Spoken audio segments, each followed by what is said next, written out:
선지자 이사야의 책에 쓴 바 광야에서 외치는 자의 소리가 있어 이르되 너희는 주의 길을 준비하라. 그의 오실 길을 곧게 하라. 모든 골짜기가 메워지고 모든 산과 작은 산이 낮아지고 굽은 것이 곧아지고 험한 길이 평탄하여 질 것이요. 아멘. 사랑의 주님, 대림절 첫 주일을 맞이하며 감사와 찬양으로 주님께 나와 경배합니다.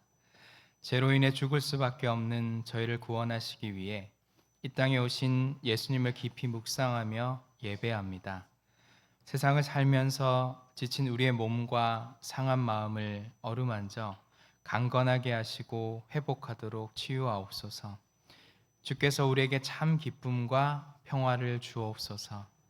이 시간도 성령께서 우리 가운데 임하여 주시기를 예수님 이름으로 기원하옵나이다. 아멘. 다 함께 찬송가 3장을 찬송합시다.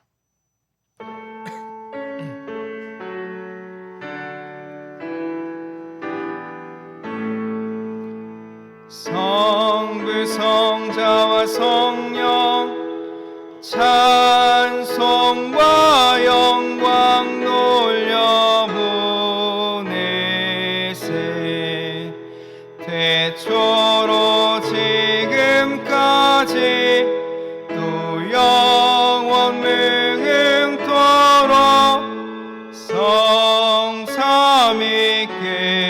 영광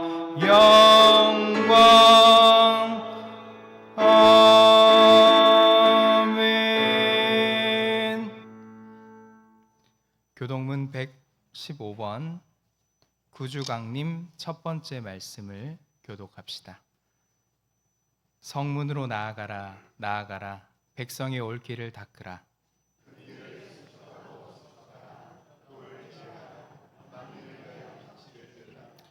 여호와께서 땅끝까지 선포하시되 너희는 딸 시온에게 이르라. 보라, 내 구원이 이르렀느니라.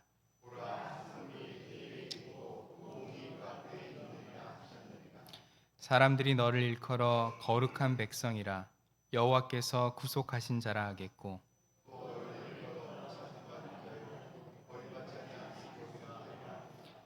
선지자 이사야의 책에 쓴 바 광야에서 외치는 자의 소리가 있어 이르되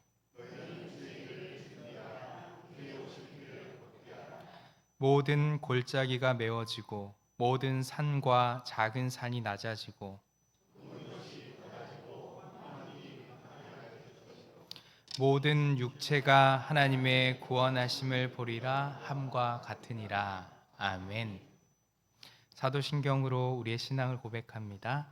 전능하사 천지를 만드신 하나님 아버지를 내가 믿사오며 그 외아들 우리 주 예수 그리스도를 믿사오니 이는 성령으로 잉태하사 동정녀 마리아에게 나시고 본디어 빌라도에게 고난을 받으사 십자가에 못 박혀 죽으시고 장사한 지 사흘 만에 죽은 자 가운데서 다시 살아나시며 하늘에 오르사 전능하신 하나님 우편에 앉아 계시다가 저리로서 산 자와 죽은 자를 심판하러 오시리라.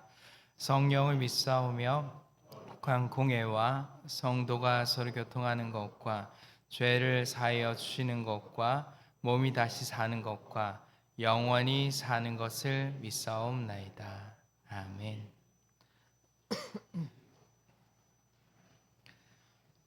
다 함께 찬송가 98장을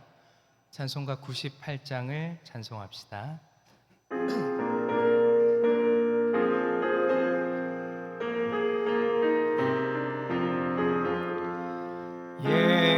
예수님 오소서. 임마누엘 우리 주 이곳에 오셔서 기도 들어주소서. 능하신 주께서 계신 일을 행하사 간구하는 우리의 기도를 들어주소서. 예수님 오소서.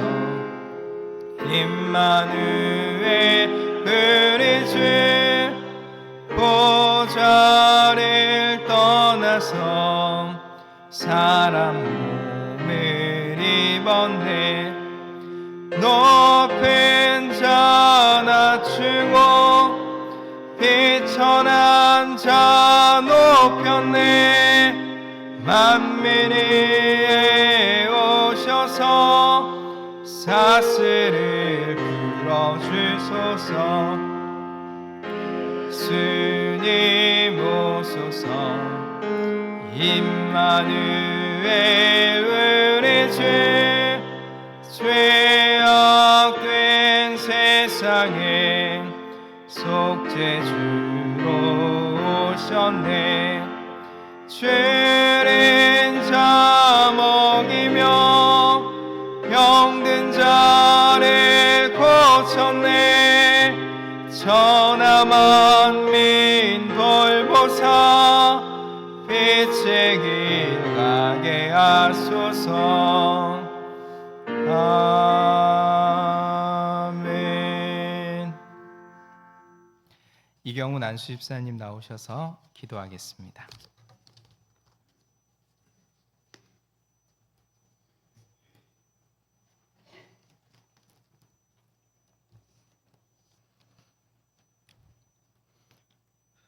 하루하루 변하는 자연으로 하루하루 주님의 능력을 느끼게 하시는 전능하신 주님, 한 해의 끝자락에 주님 주신 소중한 시간에 감사하며 저희들 이 자리에 모여 주님의 능력을 찬송하며 감사하며 예배드리오니 주님 받아주시옵소서. 주님 다시 오심을 굳건히 믿으며 주님 주신 사명 감당토록 하옵소서. 주님 주신 은혜로 하루하루 채워나가는 저희를 사랑으로 감싸주시고 지혜로 덧입혀 주시옵소서. 주님, 저희들 매일의 삶 속에서 주님의 자녀로 구별된 삶을 살며 주님의 향기와 복음을 전해야 함에도 세상 일에 짓눌리고 사탄의 유혹에 흔들리고 욕심의 종노릇하며 살아온 저희를 불쌍히 여기사 용서하여 주시옵소서. 연약한 저희에게 주님의 말씀을 기도로 간구할 수 있는 마음을 주시옵고 주님 말씀을 들을 수 있는 귀를 주시옵고 주님 말씀을 행할 수 있는 능력을 주시옵소서. 주님, 저희에게 풍요를 허락하시옵소서. 한 해를 보내며 주님 주신 은혜를 생각하며 감사할 수 있는 마음의 풍요를 주시옵소서. 믿음으로 주님 따르는 가정 위에 화목의 풍요를 주시옵소서. 사업, 학업, 취업, 결혼 등 미래를 위해 간구하는 주님의 자녀들에게 능력의 풍요를 주시옵소서. 육신과 영혼의 고통으로 힘들어하는 주님의 자녀들에게 치유의 풍요를 주시옵소서. 항상 풍요케 하옵소서. 주님, 저희에게 감사가 떠나지 않도록 하옵소서. 주심뿐만 아니라 가져가심까지도 감사할 수 있는 순종의 감사를 주시옵소서. 시험의 때뿐만 아니라 고난의 때에도 감사할 수 있는 믿음의 감사를 주시옵소서. 원망의 순간에도 눈물 흘리며 감사할 수 있는 사랑의 감사를 주시옵소서. 사방이 다 막혀 있는 절망의 순간에도 하늘이 열려 있음을 알게 하시고 그것에 감사할 수 있는 소망의 감사를 주시옵소서. 항상 감사케 하옵소서. 주님, 신앙등교회를 도와주시옵소서. 주님의 큰 뜻으로 오래전 이곳에 주님의 성전을 허락하셨사오니 주여 이 교회를 어여삐 여기사 도와주시옵소서. 주님 주신 사명들로 여러 가지 사업을 준비하고 진행하는 과정에 주님 함께 하시어 상함 없이 순조롭게 올바르게 정의롭게 결정되고 진행되게 하옵소서. 그것으로 교회가 하나 되게 하옵소서. 주님, 저희들 본분을 잊지 않도록 하옵소서. 주님의 종으로서 저희가 있어야 할 곳에 있게 하시고 저희가 해야 할 일을 하게 하시고 저희가 드려야 할 것을 드리게 하옵소서. 주님이 안 계신 주님의 일을 하지 않게 하시고 주님의 것을 주인이 없는 것이라 여기는 마음을 버리게 하옵소서. 주님의 일을 함에 종된 도리를 다하도록 하옵소서. 모든 일을 주님께 기도로 시작하고 기도로 진행하고 기도로서 마치도록 하옵소서. 교만하지 않고 주님께서 주신 능력을 나의 노력의 결과인 것처럼 뽐내지 않고 자랑하지 않고 감사하고 순종토록 하옵소서. 사람을 통해 일하시는 주님께서 저희를 사랑하여 보내주시고 지켜주시는 장봉 담임 목사님을 축복하사 주님 주신 사명 감당함의 상함과 흔들림이 없도록 하옵소서. 그의 헌신과 노력에 주께서 칭찬과 위로를 주시옵소서. 주님 사랑 전하심에 현명함과 지혜를 허락하사 받는 저희들에게 감동과 깨달음이 있게 하옵소서. 부목사님, 교육목사님, 전도사님께도 주님 함께 하시사 지치지 않고 좌절하지 않고 굽히지 않고 온전히 주님 주신 사역을 능히 감당케 하옵소서. 이 시간 낮은 곳에서 주님께 간구하는 기도 소리를 들으시고 그 구함에 응답하여 주시옵소서. 예배를 위해 봉사하는 손길과 그 가정 위에 주님의 은혜가 풍성하게 하옵소서.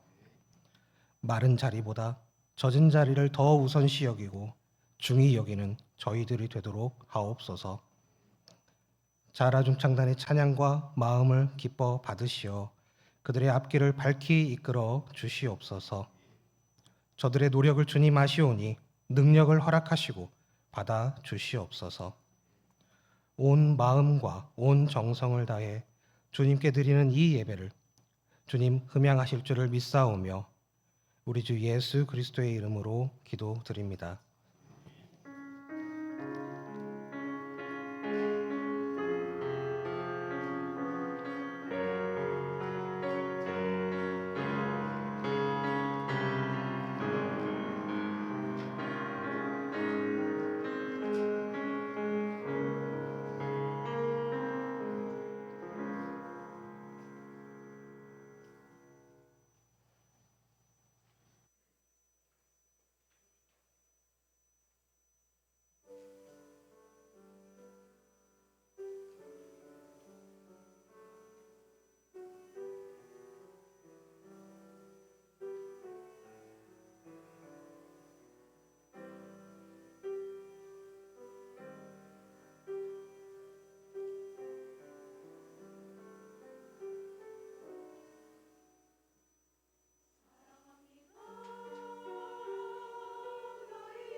하나님께 영광의 박수 올려드립니다.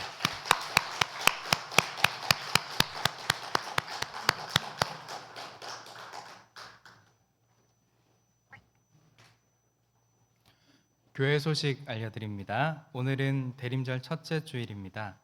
예수님께서 이 땅에 오심으로 평화가 임했고 그분을 통해 이 땅의 모든 묶인 것으로부터 자유할 수 있게 되었습니다. 2023년 나를 찾아오시는 주님을 영접하여 구원의 삶을 누릴 수 있기를 원하며 예배에 오신 여러분을 환영합니다. 다음 주일 오후 예배 후에는 정기 재직회가 있습니다. 재직들은 모두 참석해 주시고 기도로 준비해 주시기를 바랍니다.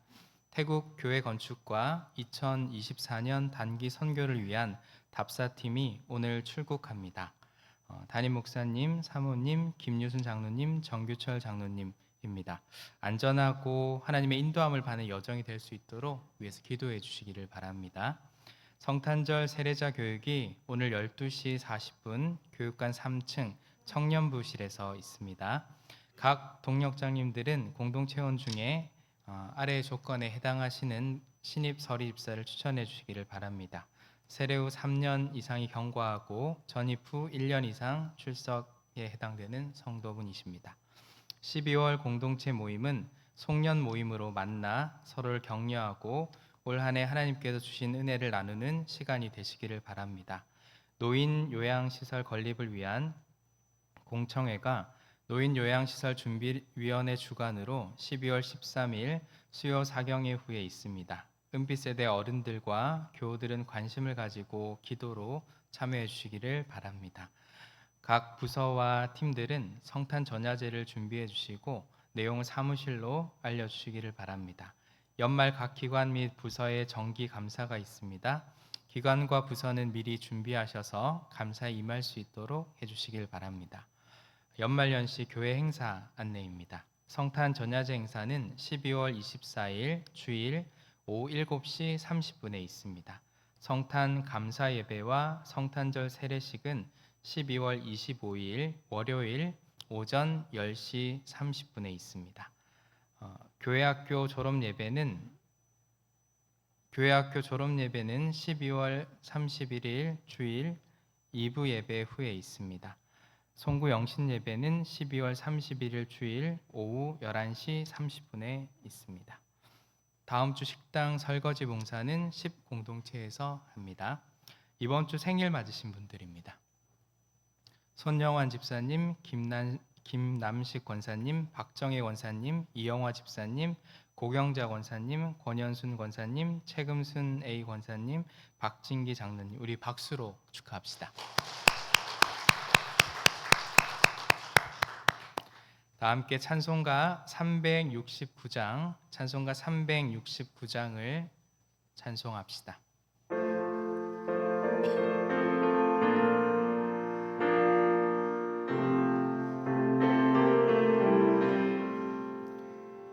죄짐 맡은 우리 그 주 어찌 좋은 친구인지 걱정 근심 무거운 짐 우리 주께 맡기세 주께 고함 없는 고로 봉을 받지 못하네 사람들이 어찌하여 아랫죄를 모를까 시험 걱정 모든 괴로움 없는 사람 누군가 부질 없이 낙심 말고 기도드려 아르세 이런 진실하신 친구 찾아볼 수 있을까 우리 약함하시오니 어찌 아니하릴까 그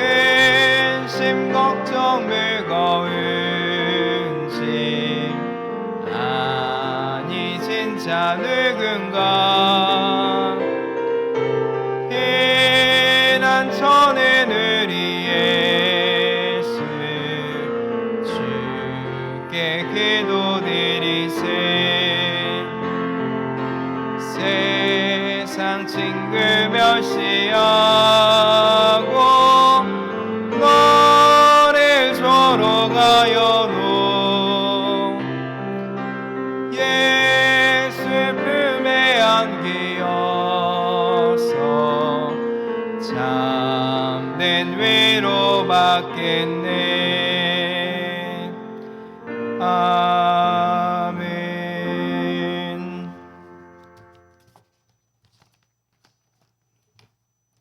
전영희 목사님 감사의 물 드렸습니다. 대국 선교를 위해 떠나는 답사길에 주님께서 준비하신 놀라운 은혜를 체험하게 하옵소서.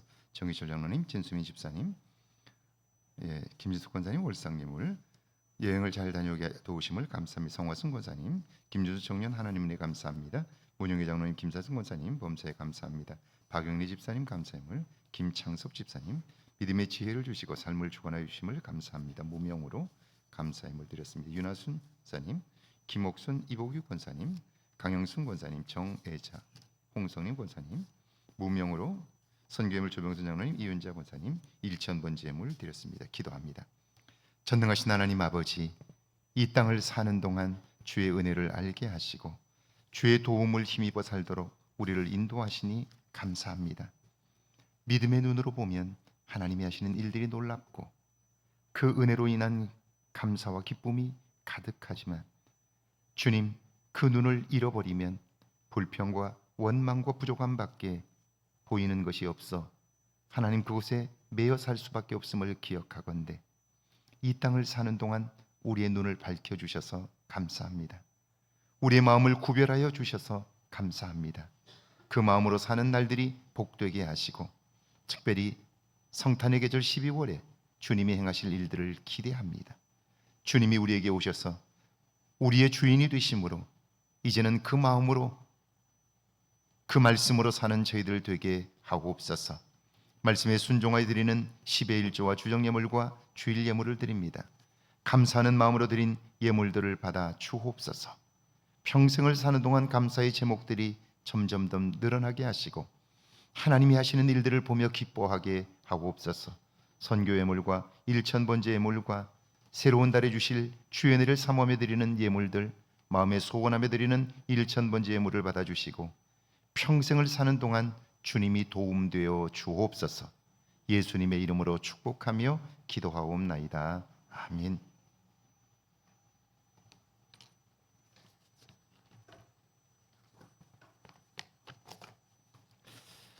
오늘 저에게 주시는 하나님의 말씀은 누가복음 1장 26절에서 38절까지 말씀입니다.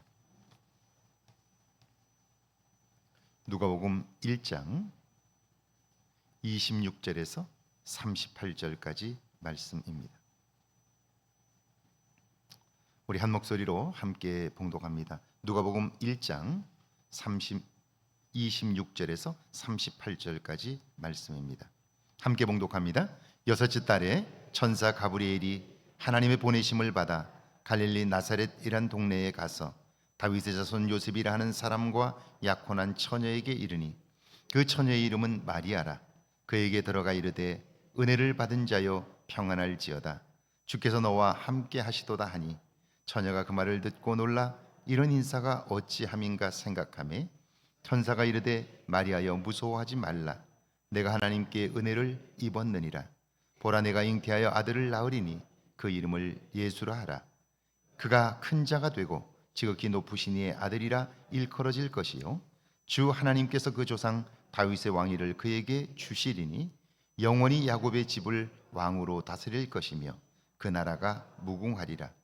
마리아가 천사에게 말하되 나는 남자를 알지 못하니 어찌 이 일이 있으리이까. 천사가 대답하여 이르되 성령이 내게 임하시고 지극히 높으신 이의 능력이 너를 덮으시리니 이러므로 나실 바 거룩한 이는 하나님의 아들이라 일컬어지리라. 보라 내 친족 엘리사벳도 늙어서 아들을 배웠느니라. 본래 임신하지 못한다고 알려진 이가 이미 6달이 되었나니 대저 하나님의 모든 말씀은 능하지 못하심이 없느니라. 마리아가 이르되 주의 여종이오니 말씀대로 내게 이루어지이다 하매 천사가 떠나가니라. 아멘. 하나님의 말씀입니다. 할렐루야. 이번 한 주간에도 하나님의 은혜와 사랑이 여러분과 여러분의 가정에 넘치기를 주의 이름으로 축원합니다. 축원합니다. 우리 앞뒤 옆 사람과 인사할까요? 만나서 반갑습니다. 네, 뒤에 분들도 한번 인사하실까요? 만나서 반갑습니다. 네, 고맙습니다. 제가 새로운 절기가 되면 나비 넥타이를 메고 나타나는데요. 처음에는 굉장히 그걸 보고 웃었어요, 사람들이. 근데 이제는 안 웃어요. 그냥 그러려니 해요.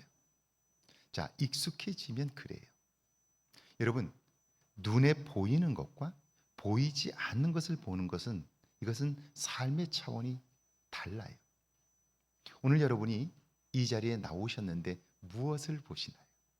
무엇이 보이시나요? 오늘 예배를 드리면서 여러분의 관심은 어디에 있으신가요? 오늘 우리가 이 자리에서 이렇게 편안하게 예배를 드릴 수 있기까지 얼마나 많은 사람들의 수고가 있었는지 몰라요. 이걸 볼 줄 아는 능력이 있을 때 우리의 삶은 달라질 거예요. 오늘의 예배를 위해서 벌써 지난 주간 토요일에 모여서 성가대가 연습을 했고요. 중창단이 모여서 찬양 연습을 했어요. 그뿐 아니라 오늘 여러분이 받으신 이 주보를 작업한 분들이 계시고요. 그리고 이걸 다 접어서 호지깃으로 찝어서 여러분들이 받을 수 있도록 준비하신 분들이 계세요. 그뿐 아니라 여러분이 오늘 예배를 드리는 이 공간 일찍 나와서 청소하신 분들이 계시고요. 주방에서 여러분이 예배 후에 드실 식사 준비를 하신 분들이 계셔요. 일찍 오늘 나오셔서 안내하신 분들이 계시고요. 그리고 지금도 보이지 않는 이 지하에서 우리의 예배가 성령이 충만한 예배가 되기 위하여 여러분 한 사람 한 사람에게 하나님의 은혜가 임하도록 중보 기도하는 분들이 계시고요. 그리고 보이지 않는 곳에서 애쓴 분들이 얼마나 많은지 몰라요. 교회 학교 교사들은 아이들을 위해 기도하고 그리고 아이들을 가르칠 것들을 준비하고요. 그러니까 기도를 오늘 하시는 분들은 또 기도를 위하여 한 주간 동안 얼마나 애썼는지 몰라요. 자, 이렇게 많은 분들이 보이지는 않지만 배후에서 준비를 했기 때문에 오늘 우리가 이런 예배를 드릴 수 있는 건데요. 그런데 오늘 우리의 눈에 그분들의 수고가 보이느냐 하는 거예요. 그렇게 많은 분들이 기도하고 준비하여 오늘 우리가 예배를 드릴 수 있는 거예요. 그분들의 수고를 기억할 수 있다면 우리의 삶은 정말 달라지지 않을까요? 이분들 또 반주를 위해서 애쓰는 분들 정말 보이지 않는 분들이 많은데요. 그분들의 수고를 기억하고 그분들을 격려하는 일들이 많은 교회가 좋은 교회이지요. 그런 면에서 제가 그 수고하는 분들에게 정말 더 많이 격려하지 못한 것에 대해서 진심으로 미안한 마음을 가져요. 지난주 토요일에는 특별히 전도팀에서 반찬 봉사를 하는데 금요일부터 나와가지고 반찬을 준비하고 토요일 날 와서 다 또 만들어서 그리고 그것을 다 나누고 그런 분들이 수고가 있었어요. 자, 교회가 이런 보이지 않는 곳에서 말없이 헌신하는 사람들이 있기 때문에 교회는 아름다운 공동체로 남게 되는 거예요. 그렇다면 그렇게 많은 사람들이 수고하고 있는데 나는 오늘의 예배를 위하여 무엇을 준비했나 하는 생각을 해봐야 될 거예요. 오래전 제가 서울에 있는 동작동에 있는 생명의 교회를 출석할 때였습니다. 그때 재직회가 열렸는데요. 재직회 안건 중에 하나가 토요일에 교회 청소를 할 사람이 없어서 그래서 사람을 사서 교회 청소를 하자 하는 안건이었어요. 원래 그 생명의 교회는 동작동의 교회가 건축이 되었지만 원래 방배동에서 시작이 되었어요. 3호 중앙교회라는 이름으로 시작이 되었고, 그래서 교인들의 전부가 방배동 사람들이에요. 서울 방배동은 부자 동네인 건 다 아시죠? 교인들이 다 서울의 강남의 부자들이에요. 그러다 보니까 바쁘다는 이유로 토요일에 나와서 교회 청소를 할 사람이 없는 거예요. 그러니까 우리가 돈을 낼 테니까 사람을 사서 예배당 청소를 하자 하는 거였어요. 그게 안건이었어요. 그때 그 목사님이 하셨던 말씀을 제가 잊을 수가 없어요. 지금은 고인이 되신 조규황 목사님이신데요. 목사님이 이렇게 이야기를 하셨어요. 만약 토요일에 주일을 준비하며 교회당을 청소할 교인들이 없다면, 그래서 다른 사람들을 데려와서 돈을 주고 사서 청소를 한다면 그 교회는 문을 닫아야 할 겁니다. 목사님은 그러면서 이렇게 말씀하셨어요. 교회가 봉사와 헌신하는 사람들이 없다면 그 예배를 하나님이 받으실까요? 그렇게 이야기를 하는 거예요. 여러분, 교회 안에서 하나님을 섬기면서 우리가 새롭게 된다는 것이 무엇입니까? 그것은 성품이 새로워지는 거예요. 나의 편리함과 나의 욕망을 따라 사는 삶이 그리스도의 마음, 희생과 헌신과 봉사의 마음으로 바뀌는 거죠. 이기적인 삶을 살던 사람이 이타적인 삶으로 변하고요. 그리고 자기만의 영역을, 자기만의 왕국을 세우고 살고자 하는 사람이 그리스도 예수가 기뻐하시는 삶을 살고자 할 때, 그때 그의 삶에 기쁨이 있고 능력도 나타나는 거죠. 오늘 우리들은 어떠냐 하는 거예요. 우리 교회도 제가 와서 지금 10년 넘게 토요일이면 교회 청소를 하는 봉사팀이 있었어요. 대체로 연로하신 분들이셨어요. 그런데 한 분, 두 분 나이가 드시면서 토요일에 교회당을 청소하는 분들이 줄어들기 시작했어요. 그리고 이제는 남은 분들도 힘겨워하고 있어요. 여러분, 예배당 청소하는 것 그렇게 힘든 일은 아니에요. 마음을 먹으면, 함께 마음을 모으면 1시간 안에 끝날 수도 있어요. 그런데 과연 오늘 우리는 교회 안에서 희생과 봉사, 섬김과 나눔을 배우고 있고 그것이 그리스도의 가르침임을 기억하고 있느냐 하는 거예요. 여러분, 편리함만을 추구하면 이 예배를 위하여 희생하고 헌신하는 사람들의 모습을 볼 수 없어요. 그러면 우리의 삶에 기쁨도 없는 거죠. 대림절기에 몸과 마음을 준비하십시오. 이 말씀이 여러분의 삶에 큰 도전이 되기를 주의 이름으로 축원합니다. 이번 주부터 주님의 오심을 기대하는 대림절기가 시작됩니다. 강단엔 대림절 촛불을 켜게 되죠. 매주 하나씩 켜고요. 성탄절에는 마지막 촛불을 밝히게 돼. 주님의 오심이 가까워지고 있음을 상징하기 위해서 이 가장 진한 보라색의 첫 번째 불을 붙이고요. 점점 이 양초의 색깔이 옅어져요. 주님의 오심이 가까워지고 있다는 거죠. 자, 이 촛불을 켜는 의미는 주님이 오고 계시다라고 하는 그 사실을 기억하는 것도 있지만 다시 오시겠다는 약속을 기억하는 의미도 있습니다. 주님이 다시 오실 때 여러분은 그분을 어떻게 맞을 건가요? 무엇을 준비하여 주님을 기쁘시게 할 건가요? 나를 돌아보고 주님을 맞을 준비를 하는 대림절기가 되기를 주의 이름으로 축원합니다. 선교사님 한 분이 힌두 교도들에게 복음을 전하기로 결심을 하고 인도로 갔습니다. 힌두 교도들이나 무슬림들에게는요, 처음부터 복음을 전할 수 없습니다. 그래서 먼저 개인적인 친분을 가지게 됩니다. 음식을 나눠 먹고요, 그들의 필요한 것들을 제공하면서 인간적인 신뢰를 쌓습니다. 물론 선교사라는 사실도 숨깁니다.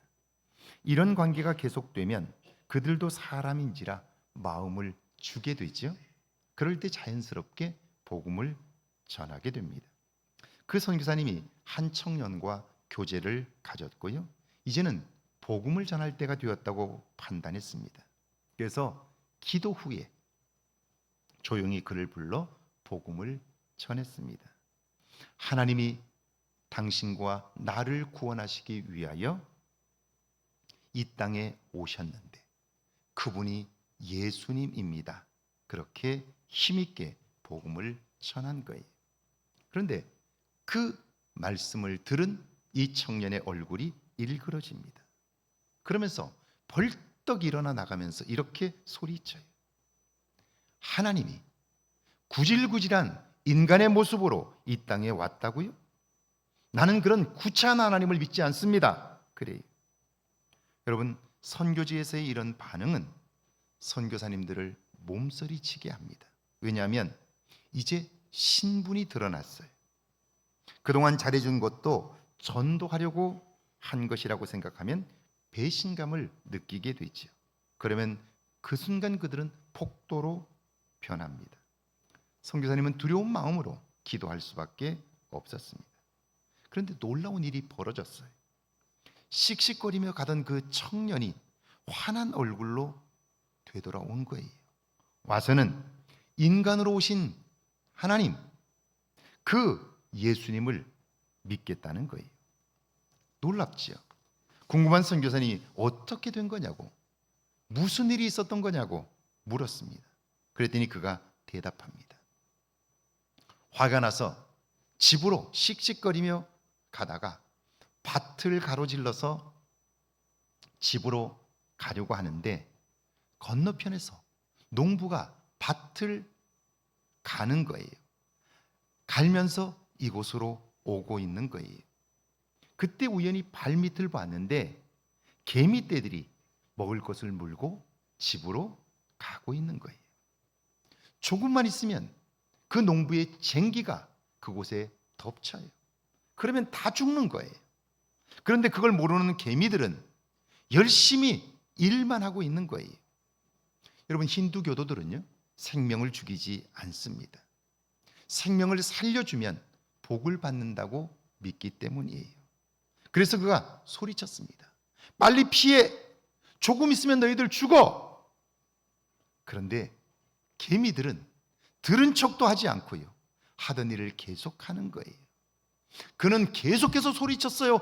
금방 너희들 덮치는 농기구가 있다고, 다 죽는다고, 빨리 피하라고 외쳤지만 소용이 없었어요. 그때, 바로 그때 머리를 탁 치는 생각이 있었습니다. 그것은 내가 만약 개미라면 저들이 내 말을 알아들을 수 있을 텐데, 내가 사람이기 때문에 개미들에게 아무리 외쳐도 저들이 알지 못한다는 생각이었어요. 그렇죠. 개미가 사람의 말을 알아들을 수가 없잖아요.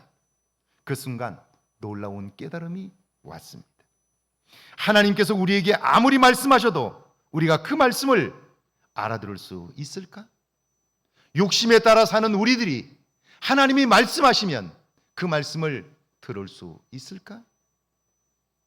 여러분, 만약 하나님이 말씀하셔도 우리가 들을 수 없다면 하나님께서 하실 수 있는 일이 뭘까?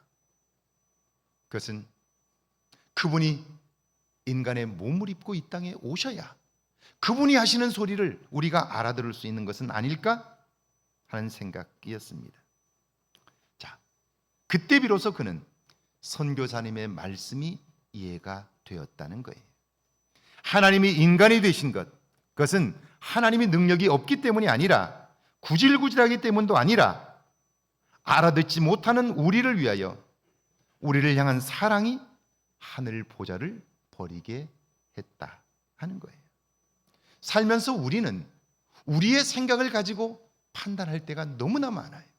그런데 그 판단하는 습관은 심지어 하나님의 일까지도 우리의 생각을 가지고 판단하고자 하니까요. 결국 한 치 앞도 모르면서 우리는 얼마나 확신 있게 그 멸망의 길로 달려가는지 모른 거죠. 주님이 우리에게 말씀하시기 위하여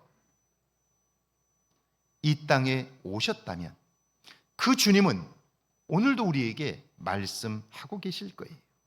그분이 친히 몸을 입고 오셔서 우리를 향한 사랑을 보여주셨다면 그분은 오늘도 동일하게 우리에게 그 사랑을 보여주고 계실 거예요. 하나님은 몸을 입고 이 땅에 오시기 전에도 백성들에게 말씀하셨고요, 그 사랑을 드러내 주셨기 때문이죠. 오늘 보면 누가복음 1장 26절인데요. 같이 한번 읽어볼까요? 26절입니다. 여섯째 달에 천사 가브리엘이 하나님의 보내심을 받들어 갈릴리 나사렛이란 동네에 가서, 오늘 본문은 여섯째 달에 이렇게 시작해요. 여러분, 무슨 일이 있었던 다음에 여섯째 달일까요? 오늘 보면 바로 앞에 보면 엘리사벳의 남편 제사장 사가랴에 관한 말씀이 나옵니다. 성경은 그들을 하나님 앞에서 의인이며 모든 계명과 규례와 흠이 없는 자라고 소개합니다. 오늘날로 말하면 신실한 사람들이라는 뜻이죠. 여러분, 이런 믿음의 사람들에게도, 하나님이 인정한 신실한 사람들에게도 문제가 있을까요? 그들의 삶에 어려움들이 있을까요? 어떤 사람은 누군가를 보면서 저런 사람은 무슨 걱정이 있을까? 저렇게 사는 사람은 무슨 근심이 있을까? 목사님은 무슨 문제가 있을까? 그렇게 생각하는 분들이 계시지요. 그래서 남은 다 좋아 보이고 나만 불행한 것 같은 거예요. 그런데 아닙니다.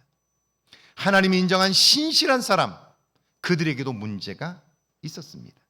엘리사벳과 사가랴, 성경은 그들에 관하여 엘리사벳이 수태를 못했고요, 그래서 자식이 없었다는 거예요.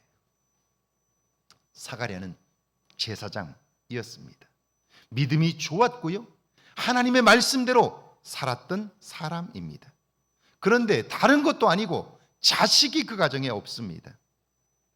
자식은, 생명은 하나님이 주시는 거잖아요. 그런데 자식이 없다는 것은 여러분 무슨 말이에요?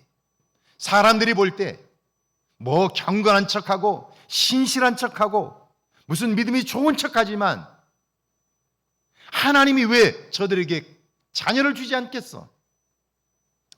목회를 하는 동안 큰 걸림이 될 수 있는 거죠. 사도 바울이 그가 내 몸에 찌르는 가시가 있었다고요. 학자들은 그것을 간질병이라고도 이야기하고요, 안질이라고도 이야기를 해요. 안질이든 간질이든 그가 복음을 전하고 예수 그리스도의 능력을 선포할 때 갑자기 발작이 생겼다고 생각해 보세요. 사람들은 뭐라고 그러겠어요? 하나님이 전능하다며, 하나님이 능력이 많다며, 예수의 이름으로 기도하면 응답하신다며, 네 병 하나도 못 고치면서 무슨 능력 있는 예수를 전하는 거냐고 비난하지 않겠어요? 하나님이 신실하다고 인정한 제사장 사가랴였지만 그의 삶에도 문제가 있었다는 거예요. 그 목회 사역을 하는 동안 결국 걸림돌이 될 수 있는 문제가 자녀의 문제이죠. 자식이 없어요. 자, 그러니까 그는 얼마나 기도했을까요? 그래도 응답은 없었고요, 결국 아이 낳을 능력을 상실했습니다. 그러니까 아이를 가질 수 있는 꿈도 사라져 버린 거예요. 대부분의 사람들은 이렇게 되면 기도를 포기합니다. 왜냐하면 현실적으로 불가능하기 때문이에요. 그런데 이런 상황에서 하나님이 천사를 성전에 있는 제사장 사가랴에게 보냈습니다. 그리고 말씀합니다. 사가랴여 무서워 말라. 너의 간구함이 들린지라. 내 아내 엘리사벳이 내게 아들을 낳아주리니 그 이름을 요한이라 하라. 할렐루야. 자, 보세요. 이 말씀을 잘 읽어보세요. 너의 간구함이 들렸다. 그래서 내가 응답할 텐데 그 응답은 내 아내 엘리사벳이 내게 아들을 낳아줄 것인데 그 이름을 요한이라 하라. 그러는 거예요. 자녀를 낳을 수 없는 상황이 되었어요. 이제는 더 이상 불가능한 현실이 되었어요. 그런데도 불구하고 사가랴는 하나님의 전능하심을 믿기 때문에 그 기도를 멈추지 않았다는 거예요. 여러분, 이것이 신실한 사람과 믿음이 있다고 하는 사람의 차이인 거예요. 우리는 기도하면서 우리 생각에 될 만한 것들은 기도하지요. 그런데 기도하던 그 일도 내 생각에 안 될 것 같으면 기도를 멈춰버려요. 왜요? 내가 안 된다고 판단하기 때문이지. 그리고는 기도하지 않아요. 기도하지 않으면 어때요? 그 다음부터는 불평의 종로로 타게 되죠. 원망하는 삶을 살게 되는 거죠. 그런데 사가랴는 하나님이 인정한 신실한 사람은 그때에도 기도했고 기필코 응답하시는 하나님을 경험했다 하는 거예요. 자, 그리고 하나님의 응답을 받았어요. 여러분, 이런 하나님을 우리가 경험한다면 우리의 삶은 그래도 오늘 이 모습과 달라지지 않을까요? 내가 분명히 알아요. 이건 불가능해. 그런데도 불구하고 기도했더니 하나님이 응답하셨어요. 그 하나님을 경험하면 그래도 오늘처럼 무기력하게 살아갈까요? 살아도 즐거움이 없는 그런 삶을 살게 될까요? 소망 없는 삶을 살게 될까요? 제 스승이신 오영석 교수님이 스위스에서 유학하실 때 유학생들에게 특별한 관심을 가져주신 선생님이 계셨어요. 취리 대학에서 종교개혁자 쯔빙글리를 전공하신 예거 박사님인데요. 그분은 학생들을 대하는 태도가 다른 교수님들과 달라요. 그래서 참 존경하게 되었고요. 후에 오영석 교수님이 한신대학교의 총장이 되신 후에는 그 예거 박사님을 초청해서 한신대 신학대학원에서 강의도 열었어요. 자, 그분과 함께 친하게 지내면서 한국에 오셔서 가까이 지내면서 집에 식사도 대접하고 교제하면서 그분이 이처럼 사람을 대하는 태도가 달라진 사건이 있었다는 것을 알게 되었어요. 예거 박사님은 한때 교회에서 목회를 하셨어요. 중고등부를 담당하고 그 학생들을 가르쳤는데요. 수련회가 있어서 학생들과 함께 산에 갔어요. 가서 산행을 했는데요. 그런데 중학생 여자아이 하나가 발을 헛디뎌서 바위에서 떨어졌어요. 그래서 응급으로 후송을 했는데 숨이 멎고 말았어요. 내가 책임지고 학생들을 인솔했는데 사고가 난 거예요. 그리고 그 아이가 죽은 거예요. 책임을 진 교육자가 얼마나 고통스러웠을까요? 힘들었을까요? 학생을 책임진 교육자로서 충격이 이만저만이 아니지요. 예거 박사님은 죄책감에 사로잡혀 괴로워했고요. 신앙에 대한 회의감도 들었어요. 정말 이걸 극복하려고 계속해서 노력을 했지만 몸부림을 쳤지만 그래도 거기에서 벗어날 수가 없는 거예요. 자꾸 마음속에는 하나님이 계시다면 어떻게 이런 일이 생길 수 있어? 그게 괴로운 거예요. 고통스러운 거예요. 여기 군산노회에 가면 옥구교회라는 교회가 있어요. 저 가깝게 지내는 우리 이 목사님이 목회하고 계세요. 이 목사님은 지금 그 교회를 아마 제 기억이 정확하진 않습니다만은 30년이 넘었어요. 그 교회를 부임한 지 30년이 훨씬 넘었어요. 근데 지금까지 그 교회를 목회하고 계세요. 아마 그 교회에서 은퇴하실 거예요. 지금으로부터 20여 년 전 제게 전화가 왔어요. 장 목사님, 내가 너무너무 괴로운 일이 있어서 이중표 목사님을 한번 꼭 만나서 상담을 하고 싶은데 이 목사님과 만날 수 있도록 주선을 좀 해달라고 그래요. 그래서 무슨 일이냐고 그랬더니 내가 다시 입에 떠올리고 싶지 않다고 그러면서 이 목사님을 만나게 해달라고 그래요. 그래서 알겠다고 해서 제가 이 목사님을 만나서 상담할 수 있도록 자리를 마련했어요. 알고 보니까 아침에 그 동네가 옥구가 좀 떨어진 곳이에요. 그래서 그 동네 학생들, 교회 다니는 학생들을 태워서 학교에다 데려다 주고 그 운행을 했는데 오다가 아이를 치은 거예요. 아이가 사망했어요. 그러니까 자책감이 너무 큰 거죠. 동네에서 아이를 죽인 목사가 목회를 할 수 있나? 너무 죄책감이 크고 벗어날 수가 없는 거예요. 교인들의 얼굴도 볼 수가 없고 빨리 숨고만 싶은 거예요. 너무 괴로우니까, 있을 수가 없으니까. 그러니까 이준표 목사님을 만난 거예요.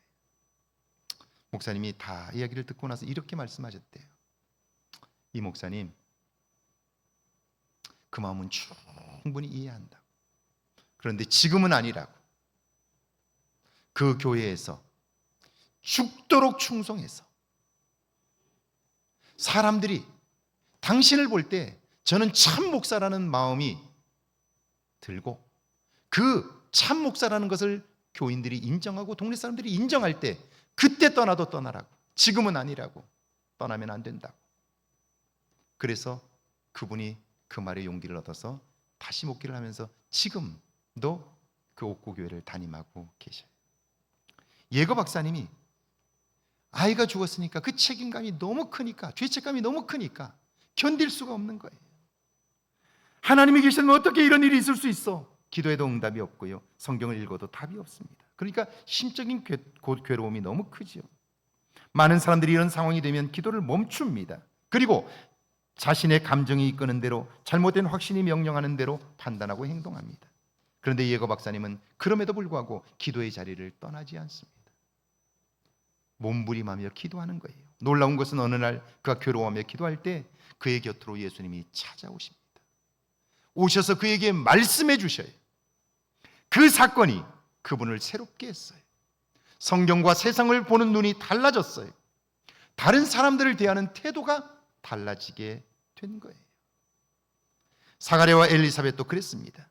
그들의 능력으로는 죽었다가 깨도 아이를 가질 수 없습니다. 그러나 하나님이 하시면, 전능하신 하나님께서 말씀하시면 그대로 될 줄 믿은 거예요. 그러니까 기도를 쉴 수 없지요. 결국 그 믿음으로 세례 요한을 잉태했고요, 그 아이가 6째 딸이 된 거예요. 기도를 통한 하나님의 능력이 여러분의 삶에도 경험되기를 주의 이름으로 축원합니다. 이제 그 하나님이 또다시 천사를 마리아에게 보냈습니다. 28절입니다. 함께 읽습니다. 그에게 들어가 가로되 은혜를 받은 자여 평안할지어다, 주께서 너와 함께 하시도다 하니. 하나님은 마리아를 향하여 은혜를 받은 자여 그러셨어요. 그렇다면 그녀가 받은 은혜의 내용이 뭡니까? 31절에서 33절입니다. 보니까 이렇게 돼 있죠. 보라, 내가 수태하여 아들을 낳으리니 그 이름을 예수라 하라. 저가 큰 자가 되고 지극히 높으신 이의 아들이라 일컬을 것이요, 주 하나님께서 그 조상 다윗의 위를 저에게 주시리니 영원히 야곱의 집에 왕노로 하실 것이며 그 나라가 무궁하리라. 한마디로 말하면 임신한다는 거죠. 아들을 낳을 거라는 거예요. 그런데 그 일은 불가능해요. 아니, 가능하다 해도 있어서는 안 되는 일이에요. 왜요? 34절 한번 같이 읽어볼까요? 34절입니다. 마리아가 천사에게 말하되 나는 사내를 알지 못하니 어찌 이 일이 있으리까? 내가 남자와 손을 잡은 적도 없는데 어떻게 그런 일이 있을 수 있느냐는 거예요. 특별히 그에게는 약혼한 남자가 있습니다. 임신하면 내 인생도 망치고 그 남자 인생도 망치는 거예요. 살아남기 어렵습니다. 하나님은 분명 마리아의 이런 형편을 알고 계시죠. 그런데도 하나님은 그에게 이런 일이 이루어질 것이라고 말씀하셨어요. 그러면서 더 말도 안 되는 것은 그것이 그녀에게 주시는 하나님의 은혜라는 거예요. 정말 충격적인 것은요, 여러분, 이때 마리아의 나이가 몇 살일까요? 우리는 그냥 마리아가 믿음이 좋고 그러니까 이렇게 했다, 그렇게 생각해요. 이때 마리아의 나이가 몇 살이나 됐을까요? 대략 약혼하고 결혼하는 나이가 12세에서 17세예요. 아무리 많다고 해도 마리아가 이때 나이가 17살이에요. 17살짜리 여러분 어떻게 생각하시나요? 우리 자녀 17살짜리 어린애 아닌가요? 철 모르는 천방지축 어린애 아닌가요? 그런데 17살짜리 여자아이에게 하나님께서 사자를 보내요. 내가 임신할 것이다 라고 이야기를 한 거예요. 여러분, 하나님은 왜 이런 일을 하시고 그걸 은혜라고 말씀하실까요? 14세기 영국과 프랑스가 100년 전쟁을 할 때인데요, 18살밖에 안 된 에드워드 왕자가 크레시 전투에서 선봉에 섰습니다. 처음 하는 전투라 두렵고 떨리는 마음을 진정할 수가 없습니다. 북소리가 나고 전쟁이 시작되었습니다. 이 에드워드 왕자가 이 선두에 서서 적군과 맞서 싸우는데요, 여기저기서 비명이 들려옵니다. 한참 접전이 되는가 하더니 적진에서 함성 소리가 들리는 거예요. 그러면서 자기 군대가 밀리기 시작해요. 에드워드 왕자는 전세를 뒤집어 보려고 노력했지만 안 되는 거예요. 놀란 그가 배후에서 막강한 군대를 가지고 대기하고 있던 아버지에게 지원을 요청합니다. 아버지 도와주세요, 다급하게 요청해요. 그런데 그 아들의 요청을 받은 아버지가 NO 해요. 못 해주겠다는 거예요. 지금 아들이 죽게 되었어요.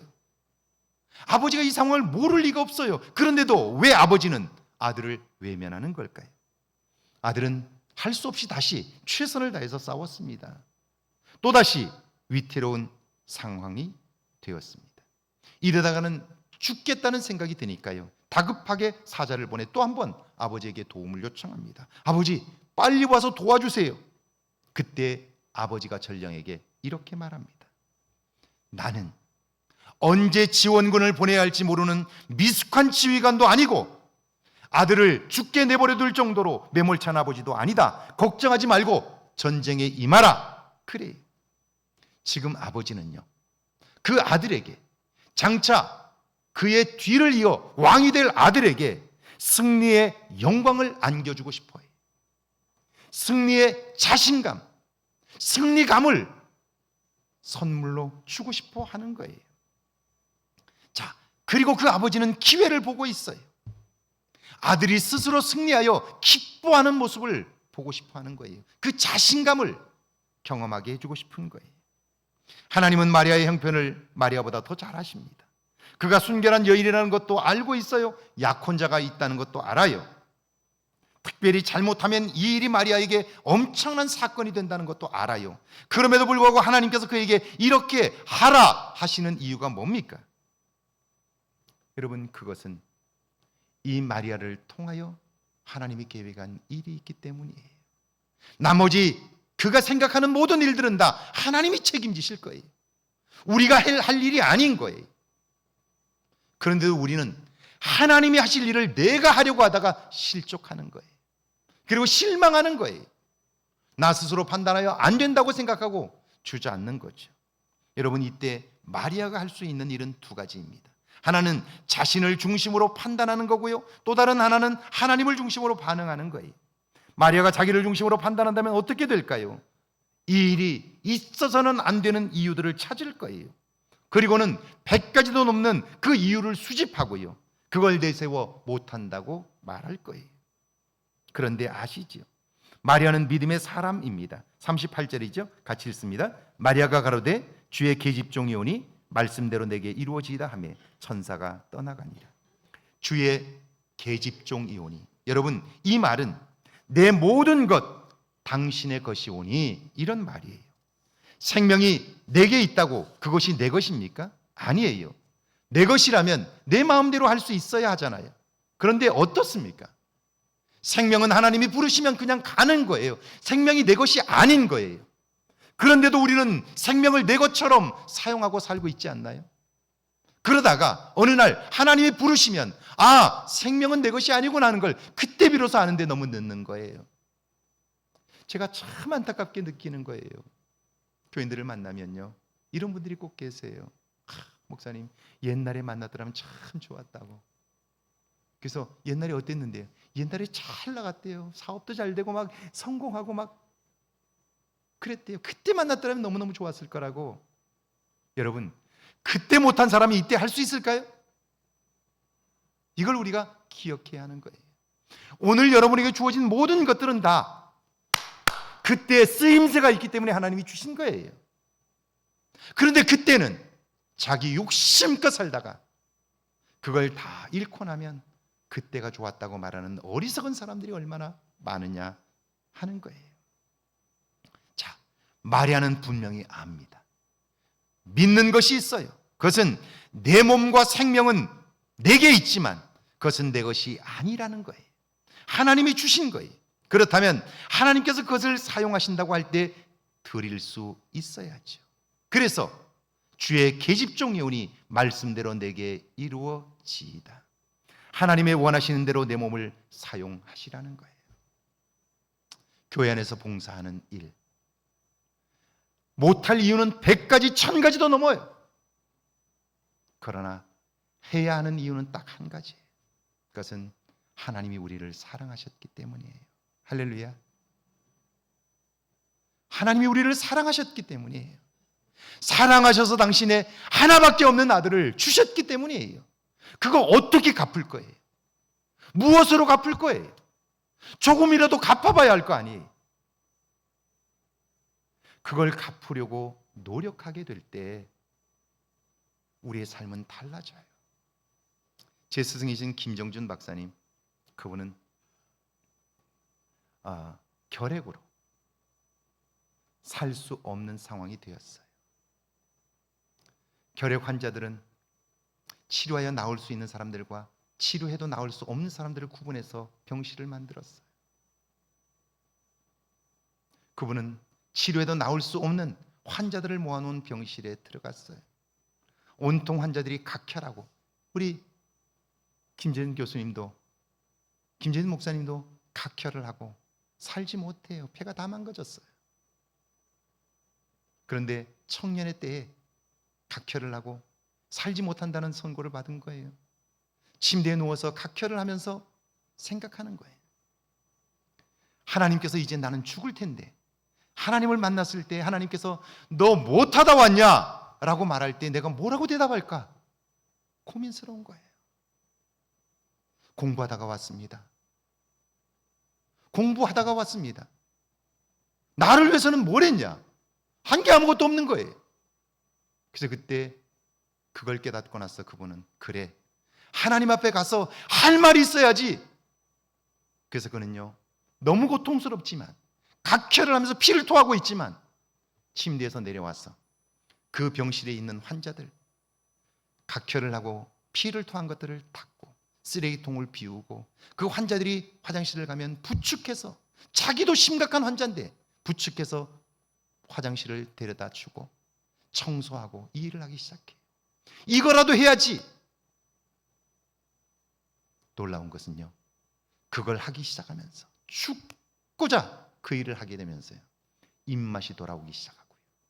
그 병실이 생긴 일에 한 사람도 살아서 나온 사람이 없는데요, 우리 김정준 목사님만 그 병실에서 살아서 나와요. 그래서 그분이 돌아와서 이야기하는 거예요. 여러분, 우리가 살아있는 동안 우리가 받은 은혜를 조금이라도 갚으려고 몸부림합시다. 그러면 우리의 인생은 달라집니다. 삶이 달라집니다. 할렐루야. 자, 내가 주의 것이 오니 주의 뜻대로 하옵소서. 마리아의 이 믿음 위에 하나님이 은혜를 부으셨어요. 은혜가 뭡니까? 은혜는 예수 그리스도를 통한 구원의 사건이 되게 임하는 거예요. 그러므로 마리아가 예수님을 잉태했다는 말은 예수님의 생명이 내 속에 심겨진 거예요. 영원한 생명을 얻은 거지요. 삶의 문제를 넉넉히 이길 수 있는 능력을 받은 거예요. 하나님은 마리아에게 이 놀라운 구원의 은혜를 주고 싶었던 거예요. 오늘 예수님의 생명이 우리 속에 있으면 그 생명이 역사하여 우리의 삶의 문제를 넉넉히 이기게 하고요, 우리가 지쳤다 할지라도 그걸 이기게 하는 활력을 공급해 주시는 거죠. 할렐루야. 사는 맛이 나게 하는 거예요. 나는 할 수 없으나 하나님이 하시면 할 수 있다고 믿으십시오. 내 몸과 영혼이 하나님의 것이니 하나님께 기쁘게 드리십시오. 이 몸과 마음을 준비하여 성탄에 오시는 주님을 영접하는 저와 여러분 되기를 주의 이름으로 축원합니다. 기도합니다. 주님, 주님의 오심을 기다리는 이 대림절기에 우리의 몸과 마음을 준비하기 원합니다. 이제는 나를 돌이켜보게 하시고 다시 오시는 주님을 기대하게 하시고 주님을 내 안에 영접하여 생명의 역사가 있게 하옵소서. 이번 한 주간 그 주님께 내 몸과 마음을 드리게 하옵소서. 그래야 주님 앞에 쓰임받는 기쁨이 있게 하시고 이전에는 경험할 수 없었던 놀라운 은총이 이번 한 주간 경험되게 하옵소서. 지금은 우리 주 예수 그리스도의 은혜와 하나님의 놀라우신 사랑하심과 성령의 도우시고 함께 하시는 은총의 역사가 이제 몸과 마음을 준비하여 성탄의 기쁨을 경험하기를 원하는 주의 모든 백성들과 가정과 일터와 우리의 교회 위에, 우리가 사는 이곳 아름다운 익산과 이 땅과 온 세계 위에 이제로부터 영원토록 함께 계실지어다. 아멘.